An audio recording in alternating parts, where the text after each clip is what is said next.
Now we can talk. That's how they do it on reality shows, right? They're on ice. Nobody can speak until the camera rolls. Yeah, it's all reality, isn't it?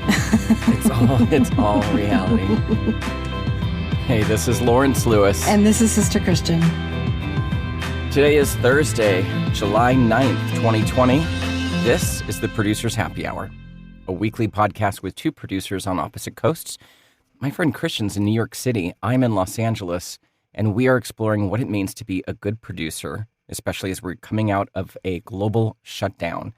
And we try to figure out how to get the film industry back to work safely while still navigating the coronavirus. Are we really coming out of a shutdown? We're coming out of a shutdown. Yeah. We're not coming out of a pandemic. Yeah, we find ourselves being asked to take on greater responsibilities from a variety of guidelines created by multiple sources, including now each state entity, our county entities. I mean, we're inundated with everything. Now more than ever, it's important for us to keep sharing our experiences and our ideas. Yes, and we want to hear from you, especially if you've been on a shoot recently and want to hear about how everyone's keeping the crew safe on your set. So email us, or better yet, record a 1 to 2 minute voice memo and send it to producershappyhour@gmail.com. Just follow the instructions on our website, producershappyhour.com. And please share this show with your friends, colleagues, family, your neighbors, your boss. We want these stories to be heard. They're human, and we're all human. We are all human. And speaking of, Christian, how are you doing as a human? You should go first. How are you doing, Lawrence? Mine's going to take a minute. Well, mine's not going to take a minute because I have no idea.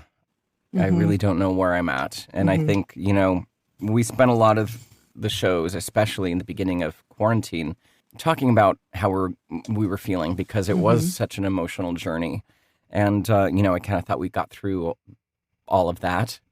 And now we're just dealing with logistics and all the other stuff that's happening in our world. But I'm feeling like this second wave of kind of depression, or I don't want to say I'm depressed because I'm not. I'm just stagnant, right? Mm-hmm. I'm not bored. I have plenty to do, but I don't know. Stagnant's, I think, a good word for it. Yeah. Mm-hmm. Yeah. Because, a lot of people say lack of motivation, or I'm just not motivated. I don't even really believe in motivation. I don't think it exists. Right. You just have to be regimented, and you have to do the shit you got to do and get stuff done and just have that drive. Mm-hmm. It's not something you sit around and wait for. So I don't like to talk about motivation like that. Right. But stagnation, I think, is kind of where I'm at. See how I turned the tables? Yes, you did. I agree because, I think that our first reaction was to research how are we going to do this? Let's talk to everybody we possibly can. And feeling that I was somewhat prepared to enter back into the world of work, I accepted a job with a lot of caveats. I was not going to take one from a company I didn't know. I was going to take one from a trusted company, but also they had to listen to me because I have been doing the research. And I know what I'm willing to do and not willing to do. And I know I'm willing to walk off too if safety, is a thing. And what I've come to realize over the last few days is there was nothing could have ever prepared for how hard this is. I've been doing this for a very long time, 22 years, and I consider myself a very good producer. Suspect on whether that's true, but it's what I consider myself. And I am having to relearn and rethink every single aspect of this job and remind people, and I have to know enough about each department to remind each individual what they have to rethink about their own job, coach them through it. And every conversation, it takes twice as long to do. You have to make sure that everybody is thinking, all the silly things that we talked about, well, stores are closed, you can't just run out. Or it turns out that sub-rental of equipment takes 3 days in advance. And that's because not all the equipment houses are open. The majority of the people are on call. So then you call that vendor, that person's on call. Well, I can get somebody in tomorrow morning by 9:30. They have to disinfect it. It can't be picked up. That's per each piece of equipment is that. Yeah. Then, and that's just equipment. Then you have to look through all the state mandated laws on how to get film production back to work and who needs to be tested. Then you have to talk to those people about can they get tested. It is overwhelming, the amount of work that this is taking. And you're so overwhelmed by it. And I, again, consider myself really good at my job and I cannot keep up. Yeah. Yeah. And I've been hearing through the grapevine, and multiple people have said it, that this is the biggest job that they've heard about in New York to date. Wow. The one you're working on. And it's not big, everyone out there. It's not big at all. Compared to what we used to. Yeah. Well, compared to what we were used to. Yeah. It is huge now. So I have a cap on manpower. So every conversation is a long drawn out process of troubleshooting, and something that person says may negate the entire long conversation you just had about art department prior. So you're kind of chasing your tail. And so what I realized today too, so we can interview me today, P.S. So what great. So Lawrence, that's just a little hint of it. And I have so much more to say. And I'm only, so deep in it, but how am I doing? I'm realizing that it's not based on how good I was at my job or am at my job. It's actually really based on allowing yourself to know that everybody is reteaching themselves right now. Yes. Yeah. Yeah, that's how are really you again? important. And I think I just mean like, shit, I know what you're doing right now. I get that too. Like trying to think about all of that scenarios just to do a bid is even more, crazy. Putting it to practice is go on, please. Yeah, I can't even imagine where you're at. And I don't envy you. I'm sure if a job fell in my lap tomorrow, I'd step up to the opportunity. But you're not actively seeking, right? Yeah. I'm not really actively seeking, which is preposterous because I should be. I know. It goes against every freelance grain in our body, doesn't it? It goes against everything in my body, but it's challenging, just like you're saying, being open to understanding that everybody is reteaching themselves what they do for a living.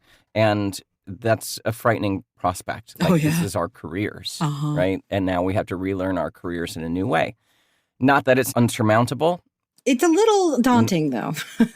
It's daunting. It is. And when the entire crew's safety and health and well-being is in your hands, that's a big responsibility. Yeah. So, and I know sometimes we sound negative on this show, but we just want to do it right. Honesty. We don't want to get people sick. We want to be honest. We want to be, this is more important than it ever has been. Well, safety is not more important now, but it's now compounded with health, right? And life and death situations. And not everybody understands that it's life and death. So having to have those conversations are great as well.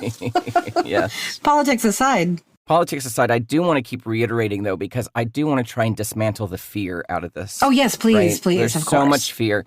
The death rates are dropping. Yeah, of course. Yes.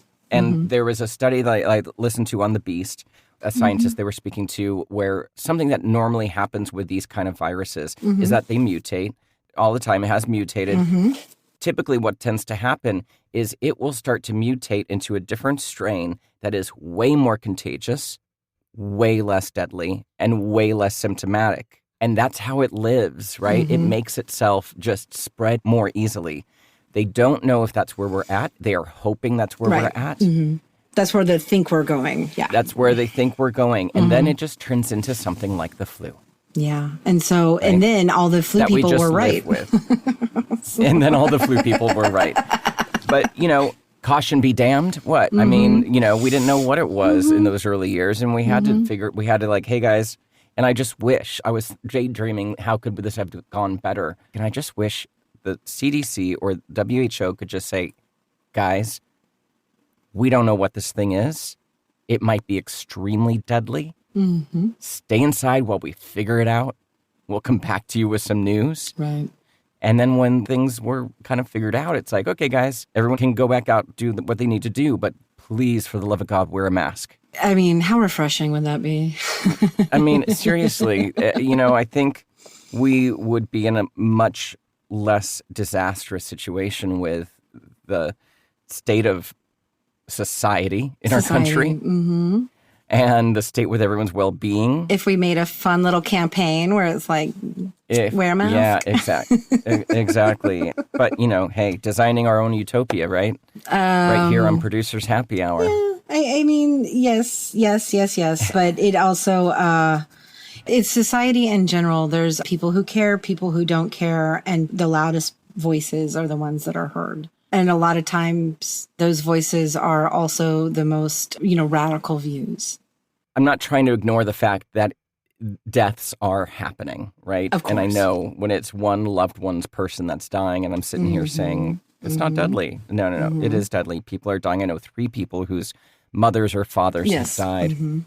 I want to get over the fear part of this because I agree with that. There's got to be a way to do this. But I'm going to push back just slightly and say that Arizona and Florida, especially Miami, there's still places that are ICU beds are full. So yes, you're right. Yes, Death may not be a thing, but the medical implications of what it does to your body forever. Some of us, yes. Some of us, no. But I mean, there still should be a little bit of... there should be enough fear for you to put on a damn mask. Yeah, exactly. Is that where you're going? I mean, it's not where I'm going, but I'm sorry. You're saying it more eloquently than I am. Stop it. I'm really focused on the numbers of LA City and LA County. Death rates are going down. Hospital rates are going up. We still have plenty of capacity. But yes, there are other states where the capacity is dwindling and it's getting scary. And that is not good. Yeah, wash your damn hands. That is not good. Wash your damn hands, put on a damn mask, and maybe it's my own fear that's coming back that I'm retaliating against. But, the other thing they said in this episode of The Daily was we keep talking about a vaccine at the end of the year. It could be 4, 5, 6, 7 years. So we're going to have to live with this thing. And that's why I'm trying to get over the fear of it. Yes, it's still deadly. And yes, if it clogs up the hospitals, that's a major problem. But we just might have to figure out how to live with this for the next 4 or 5 years. Well, no, your own fear is very valid. Yeah. I don't know. I'm going through something, Christian. I don't know what it is. But know that we're all going through it. And I think we were told something for so long, and now we're trying to rethink what we were told because it's changing and morphing. So we're just trying to catch up to the virus and how it's acting is how I think what's going on right now. Yep. And in the midst of it, we have to rethink how we execute our jobs.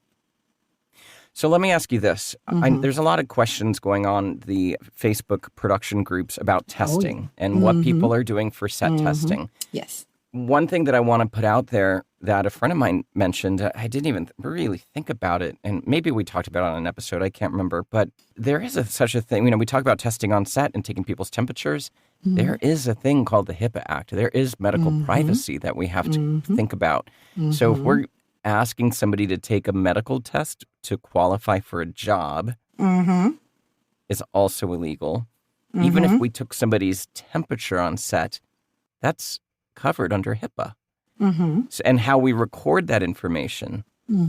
So I have ideas about that. Do you want me to discuss them now? I do. Okay, cool. Let's dive in. Here's the thing.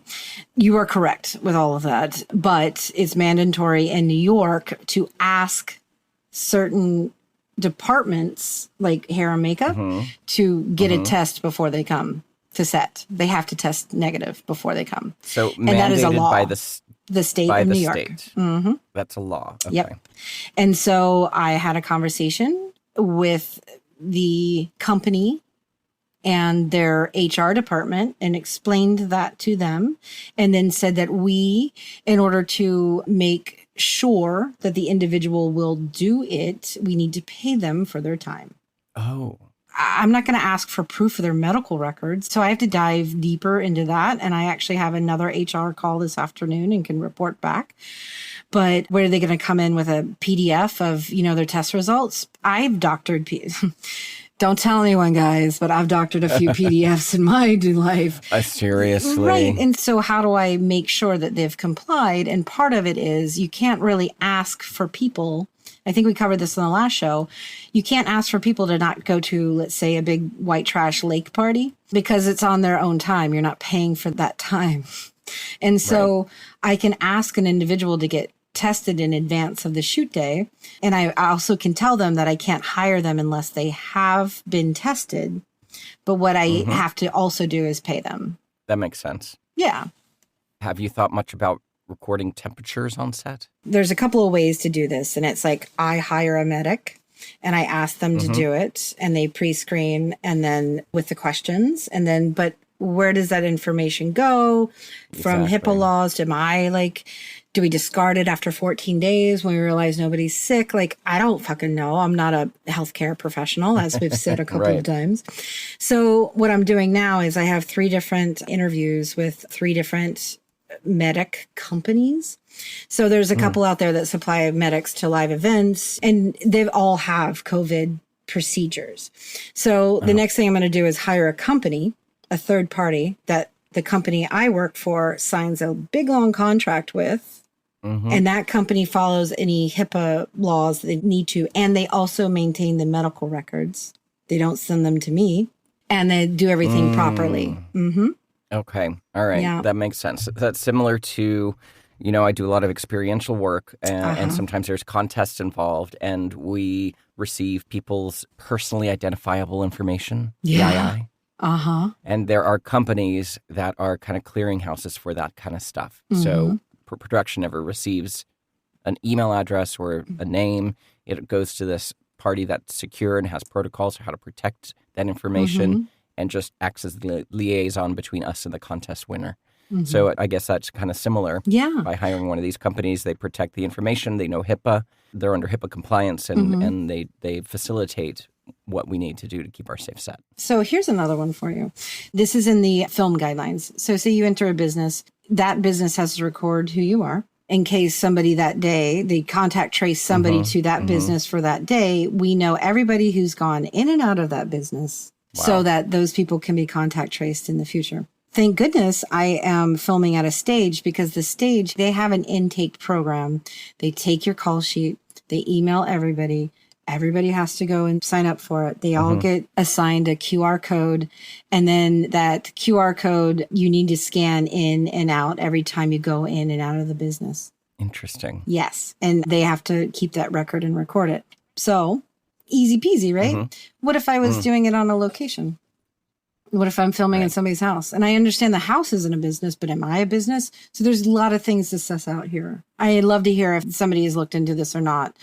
That's another layer in addition to whatever medical things that need to happen. So delivery drop-offs, I know. It's a big thing. Yeah, that is a big thing. So I've also hired a COVID compliance officer for this job. And he's great. His company is great so far. And I'll, maybe we can get him on the show and we can talk about it. That said, we're going to learn a lot together on this because, again, this seems to be the largest shoot that's going to happen in New York. So I heard about a very large shoot out here in Los Angeles. I'm not going to say anything about it. But you may have texted somebody about it. I may have texted somebody about it. It got shut down because somebody clocked in at 100 degrees temperature on day 1. Holy smokes. On a very large shoot. Yeah, you haven't spoken about this yet. I can't say anything more. Please don't. But they shut the shoot down for the day. Holy smokes. What? I mean, of course they should, but, there's a few things that I've heard from a couple of different people where it's like, okay, say in New York, you're right. So right now it's disgusting outside. It's humid and everything. Yep. Ride your bike to set. Because you don't want to get on public transit, right? Then, how long do you wait before the medic takes your temperature? Yeah, cool off period.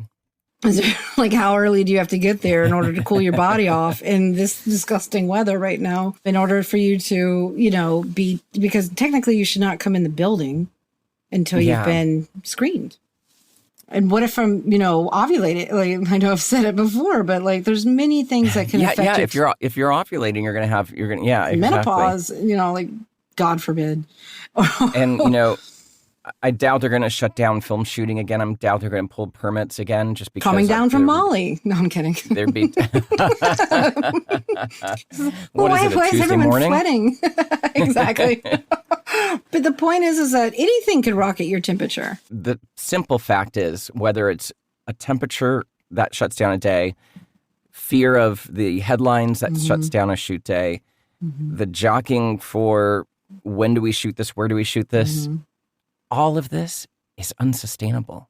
We can't live at this heightened level of fear about every single thing because, folks, guess who gets asked the questions? Oh, yeah. We do. Little old Lawrence from Cerritos. I have an EP about a job in fucking, I know. I like it because you got a bandana around your neck today, so it's very much little old Lawrence. It is. I probably have a picture of me at 6 with a bandana around my neck. Since we were talking, Christian, I found on the hhs.gov website, there is a page specifically about HIPAA compliance and COVID-19. I texted it to you. I'm going to put it in the show notes because there's a lot of links on here. And in fact, there are some bulletins, but there's also a webinar on here as well. So, I'm going to put in the show notes. If anybody wants to check it out, it's just called HIPAA and COVID-19 on the hhs.gov website. You know what I'm nervous about? What are you nervous about? I'm nervous about this. So first of all, we've spoken about my memory on this show, and it's not the best, but... Spoken about what? My memory. Oh, yes. And sorry, I couldn't remember. I know. I'm nervous about putting in the amount of time that it takes and actually dedicating my brain space to this and it changing in a week or two as well. Oh, it's going to change. Yeah. And so I feel like I can now pinpoint once we started easing off of the daily shows.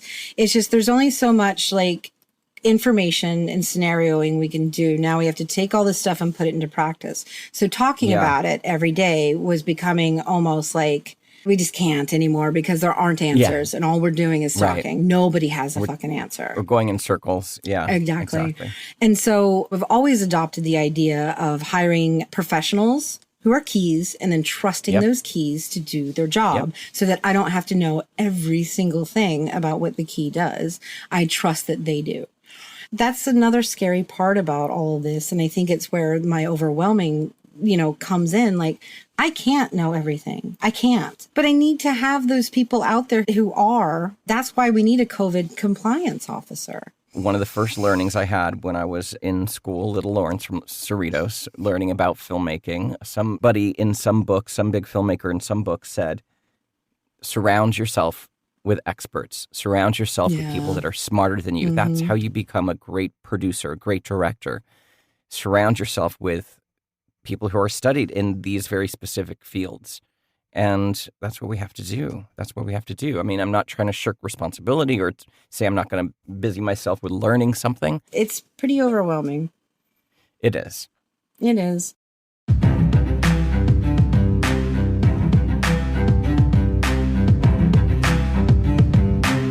So, ladies and gentlemen, in case you haven't noticed, we don't have a guest today. Our guest today is my co-host, Sister Christian, who has been doing all of this research.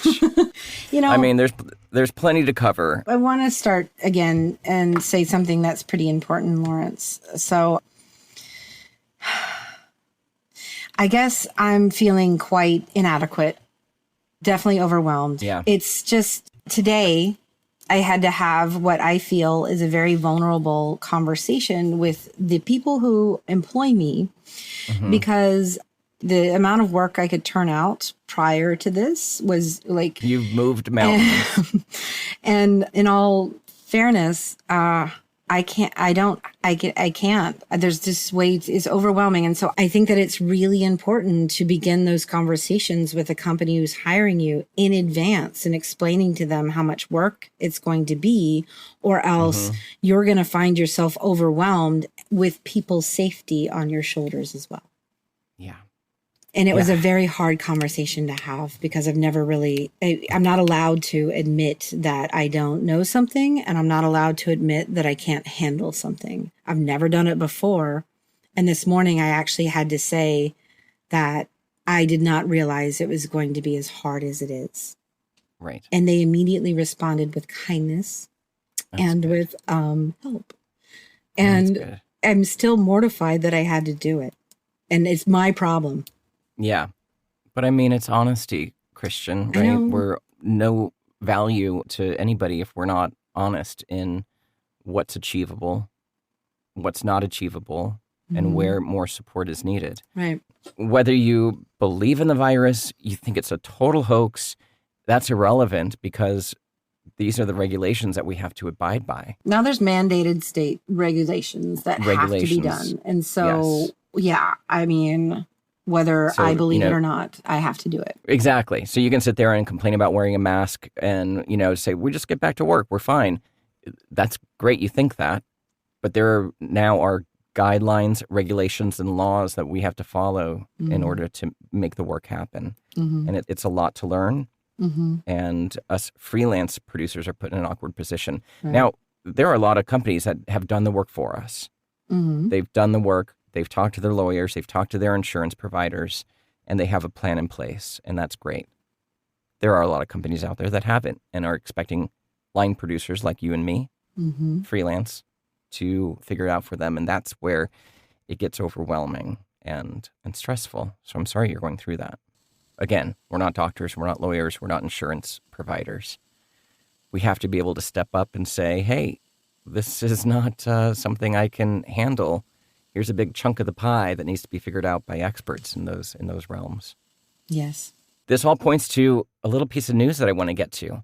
In the publication called TheWrap.com, there's an article called Inside Hollywood Struggle to Resume Production, Testing, Budgets, and Quarantine Rules. What an eye-catching article title. And I mean, it just points to, I only bring it up because it points to everything that we talked about in the first segment. These are all very big issues that need to be figured out. And it says, for a big budget studio film, COVID testing and safety could increase a budget by 15 to 20%. And that was said by producer Sean McGillivray. There's nothing really groundbreaking in this article, but it's worth the read. It talks about a lot of plans to resume filming and a lot of pre-production has begun and a lot of projects are moving forward. But now a lot of those plans are taking into account the rising infection rates, places like California and Georgia that, they're kind of hesitating on starting things up. Now, I do know that RuPaul Drag Race, they shoot at Delfino and somebody said someone's loading in and I do know that they were prepping. So I think that is loading in and kind of getting ready to start going. But the article points out that there are two important matters productions need to keep aware of, and that's local safety requirements, which we spoke about. You're in a tri-state area. Every state's got different mandates. And testing availability. Each city and state has its own guidelines on COVID safety during filming. And major hubs like Canada and New York are currently not allowing out-of-state crews to enter without a mandatory 2-week quarantine. So that complicates everything, obviously, as we've been discussing. You know what I've been doing? I've been putting together, I haven't told you this, I've been putting together a state-by-state guideline of just a little blurb of every state. I'm going to put it out. Have you? I have. I'm going to put it out. I want to check and make sure some things are current, but I want to put it out. I'll post it to the Facebook group, the Producers Happy Hour Facebook group, maybe tomorrow. Yes, everyone go follow that too. It's a very good source. Yeah, I hear. Everyone says. I mean, I'm there every day. So, well, no, I think that it's very important to understand your local because I know that we've talked about this before, but county shopping for production regulations in, California is definitely a thing because Orange County and LA County are two completely different entities. Yeah. And they have completely different guidelines too. And it's really politically based. So yeah, it is. Yep. Unfortunately. So should we move on to Miss Halle Berry? Yeah. So I saw the Facebook post. Well, here's where we are now. Yeah, this is where we are now. This is where we are now. So thank you for putting it out there. Whoever posted that little blurb. Yeah. So what Kirsten's referring to is in one of the Facebook groups, I don't know if it was a voiceover or production one, but somebody said, well, here we are now. Halle Berry apologized for considering a role as a transgendered man. Okay, then. Yeah. And that, of course, lit off a storm of responses. One was mine. But yeah, it's called inclusion and it's called representation. Yeah. And for her to understand and recognize and apologize and to recognize that she made a mistake I know she was just considering it. It's not like she did it. I know. No. But she's recognizing that even considering it is not okay. Yes. I think is huge. And I think it's a good example. In her speaking about the role and speaking about the project, she misgendered the character she was hired to play. Right. She was describing a character who transitioned and calling it a female story. She was using pronouns like woman, she, and her. And that was incorrect for the role she was playing. So that exposed her lack of understanding. Yes. Right? And maybe, fine, she hasn't studied yet. She hasn't gone through the work yet because she hasn't taken on the role. But it's a good question about, okay, well, can an actor act like anybody? Yes. But there's the question of representation. Yes. And if you're trying to tell this story of a transgendered person, can you really speak honestly to that story? Exactly. Or can you not open it up to somebody who can speak honestly to that story and has that vocabulary and life experience to bring to the role? Now, sure, Matt Damon's not a farmer, but he can probably play one. A white farmer, everyone. A white farmer. But I think this points more to, back in the day, acting wasn't a woman's job. Oh, Female parts were played by men in dresses and wigs. Exactly. There are transgendered actors out there. And there was one person that responded to this Facebook post saying, where are these amazing transgendered actors that can draw like Halle Berry can draw at the box office? Let me know because I'm a casting director and I don't know them. And so I responded. That's a little tone deaf, but please It's very tone deaf. Well, I told them, this is your job to go out there and find them. Right. This is your job, casting director, man. It's way more than tone deaf. It's actually exclaiming that your job is too hard to do and you cannot evolve with current thinking. And why would you ever even consider it? If I was a casting director, I'd be out scouting because this is coming. Yeah, exactly. And I understand that casting directors have, people reaching out to them all the time. Like, hey, well, why don't you just open up your mind a little bit and look at everybody who is submitting and then also too going out there because it's, I feel like casting directors, especially for movies, there's a little bit of a hierarchy situation going on as well. Absolutely. There is a thing called generals, right? General auditions. Yes. Where you just open your door, you do a couple hours, you meet some new talent. That's your damn job. It's your damn job. Hold some generals and find the talent. That's what we hire you for, is to find us the talent. Anyway, sorry, I'll get off my soapbox. But you're completely right. And I wanted to say something more about this. Do you know who Dan Harmon is?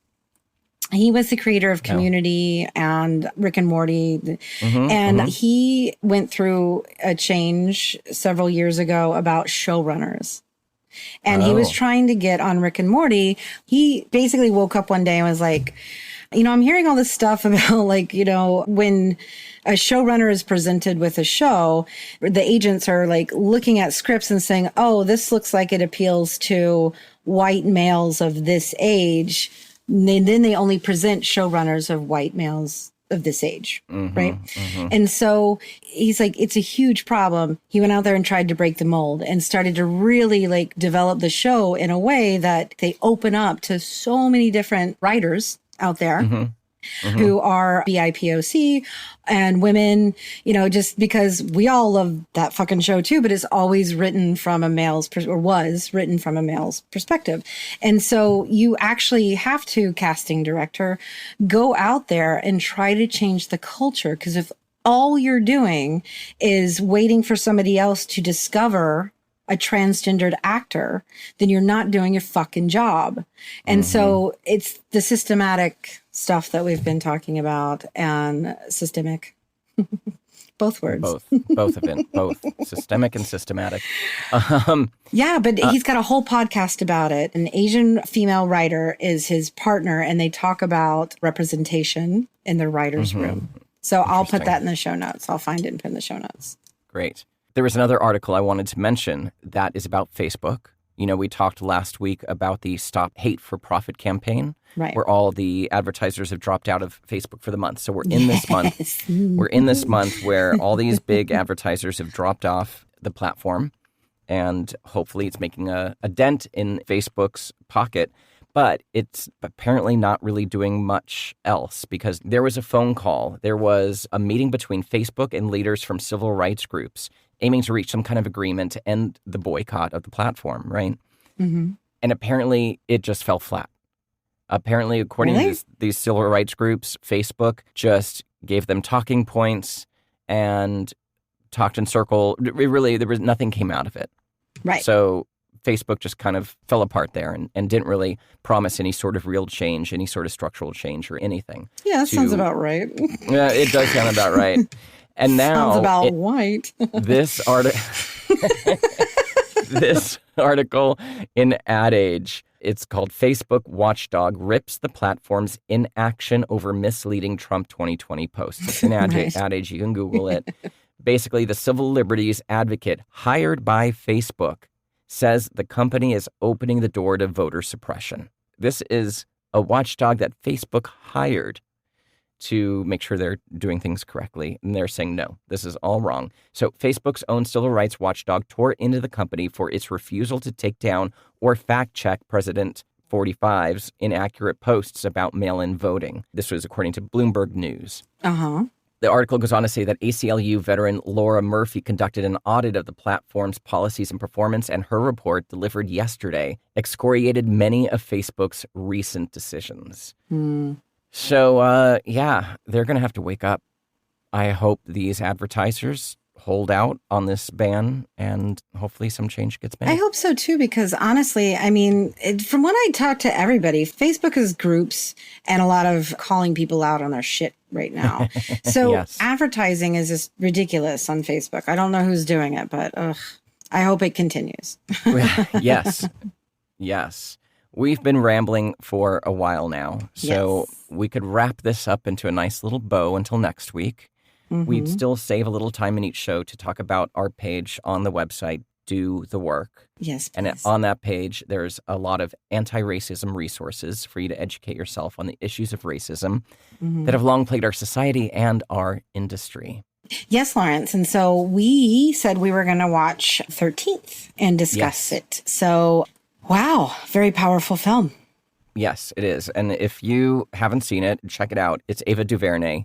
It's beautifully shot. Yes, it is. Especially for a documentary. And, it's heavy stuff.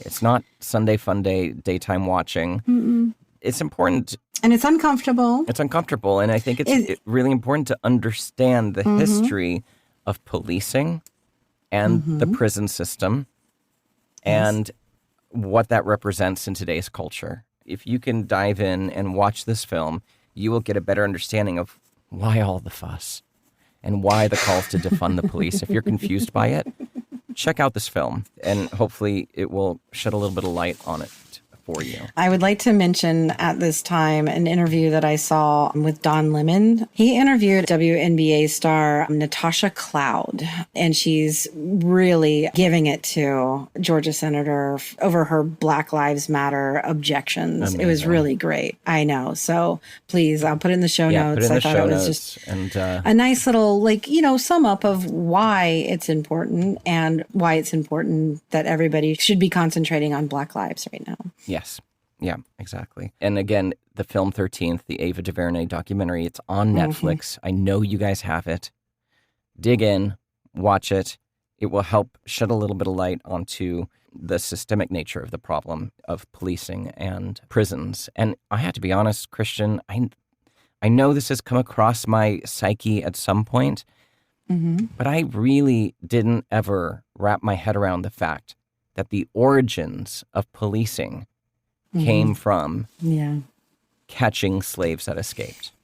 Yes. And they called it wagons. Protecting personal property because the slaves were property of rich white men. And sometimes they would have enough and they would escape. And the police force was invented as slave catchers. Yes. That is how it started. And I really never let that sink in until, recently. That's my fault for not really understanding that. And that's the origin of policing, guys. So how could it be fair if that was the origin? Yeah. So that stuff doesn't go away. It does not. It stains. It stains. So there's a lot of stuff on the page. Do the work. It's on our website, producershappyhour.com. I want to feature a petition every week, and I want to bring Brianna Taylor back into the conversation. Please, because right back in. She kind of stopped trending for a little while there, and it's important that this does not go away, because Brianna Taylor, if you don't know the story, she's a Black woman who worked as an emergency room technician in 2 different hospitals during the pandemic. She won an EMT and Model Citizen Award. But on March 13th, police in Louisville, on a drug raid, forged their way into the home of Brianna. She was 26. They had a no-knock warrant, which means they just barged in. That they lied about. Oh, I didn't even know that. Yeah, they did. They absolutely lied about it and got it. It was forged. Mm-hmm. It was forged. There you go. PDFs. In the middle of the night, they busted in without announcing themselves and shot her 8 times. That is one thing, though, I do want to mention. There is this thinking that comes from people who are kind of put off by discussing these types of interactions with the police. That is, well, if they just complied. Or they look into, like George Floyd. Yeah, like, oh, well, wait till the autopsy to see if he was on something. No. People, or like, no. He was committing a crime. He was in the act of committing a crime. But the reality is, cops can't kill even guilty people. Cops aren't supposed to be killing guilty people. Anyone. Yeah. Use of deadly force is supposed to be the very last option. And we can see by multiple video evidence that is not true. Yes. Yes, so let's keep Brianna Taylor in our thoughts. You can find the petition on change.org. There's a couple of them. Sign them both. These things do help. They do help get the message out, and they do help create some kind of action and change. And then also, the best news of the day. Yes. BLM. Yeah. New York City, BLM, 5th Avenue, right in front of Tower. It is being painted as we record this episode. It's being painted Black Lives Matter on 5th Avenue. I'm going to go see it. Right. Take photos. Excited. Can you take photos? I will. We'll share them? I will. Right. I'll drive up there and see right it. in front of the towers of number 45. There's a real reason people don't want to say his name, even verbally. Our show gets transcribed. That transcription goes onto the internet. The more collection of his name, the more in search engines, in the artificial intelligence that Google is creating, gives more fuel to his notoriety. So that is why I won't say his name on the podcast. All right. And we still have our Take Action page, Christian, that has a lot of resources for people that might need help. Feed the freelancers. Save the post office. And I think the really big one right now, guys, is that we should all be signing something to extend the $600 a week. Yes. Please. Yep. I know that everybody needs it. So we're not back to work yet. And it all dries up on July 31st. So let's continue it. Hey, Christian, this show was edited and co-produced by Rob Blumke. I'm switching it up. I'm very uncomfortable with this. Do it. Artwork and logo was designed by Christopher Daniels. Keeping you on your toes. Our music was composed by Kyle Puccia. Thanks for listening. We're back next week. Until then, stay safe, stay connected, stay active, and be safe out there, guys. Yes. Wash your hands. Don't touch your face. Clean your damn phone because they're dirty. Wear a damn mask. Wear a damn mask. Be sure to send your voice recordings or your emails to producershappyhour@gmail.com. Lawrence, how do people get a hold of you directly? 2 ways, lawrencetlouis.com, or for voiceover work, voiceoflawrence.com. Christian, how do people get a hold of you? sisterchristianproduces.com. Whew, that was an uncomfortable episode. Bye, y'all. Bye.